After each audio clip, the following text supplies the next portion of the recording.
किशोरी पेडणेकरांनी महापौरांच्या कार्यालयातील कर्मचाऱ्यांना झापलं, पत्रांची उत्तरं का दिली नाहीत? पेडणेकरांचा अधिकाऱ्यांना सवाल, तर पेडणेकरांनी झापल्यानंतर महापौर रितू तावडेंचा फोन, दोघींमध्ये शाब्दिक वाद।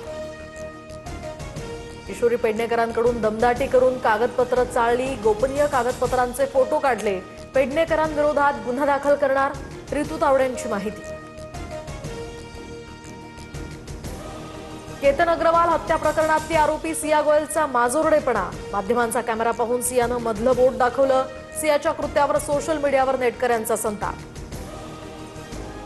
मी तिथे असतो तर अमित साटम यांच्या कानाखाली मारली असती, संदीप देशपांडेंचा साटम यांच्यावर संताप, तर साकी नाक्याची घटना सांगताना अमित साटम काल हसले होते। संजय राऊतांकडून अमित साटम यांचा साटम असा उल्लेख, तर ते दात काढून हसतात आणि हे किती क्रूर आहे आणि किती विकृती आहे। राऊतांची टीका, तर साटम यांच्या वक्तव्याचा विपर्यास केला गेला, नवनाथ बन यांचं स्पष्टीकरण। उद्धव ठाकरेंकडून रामरक्षा आंदोलनाची घोषणा, अब हिंदू माफ नहीं करेगा, राम मंदिर लुटणारे देशद्रोही, उद्धव ठाकरेंचा भाजपवर हल्लाबोल।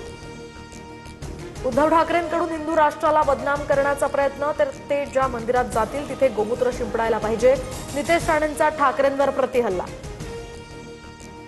राम मंदिरातील दान चोरी दुर्दैवी, त्यानं रामभक्तांच्या भावना दुखावल्या गेल्या, गुन्हेगारांना कठोर शिक्षा मिळावी, दान चोरी प्रकरणावर आरएसएसची पहिली प्रतिक्रिया।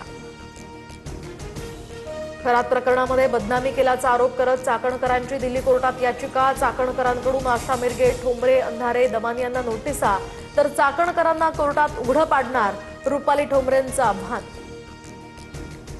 2 दिवस धोधो पाऊस कोसळत असताना दुभाजकांवरच्या झाडांना टँकरनं पाणी, पुणे महापालिकेचा गजब कारभाराचा हा व्हिडिओ व्हायरल।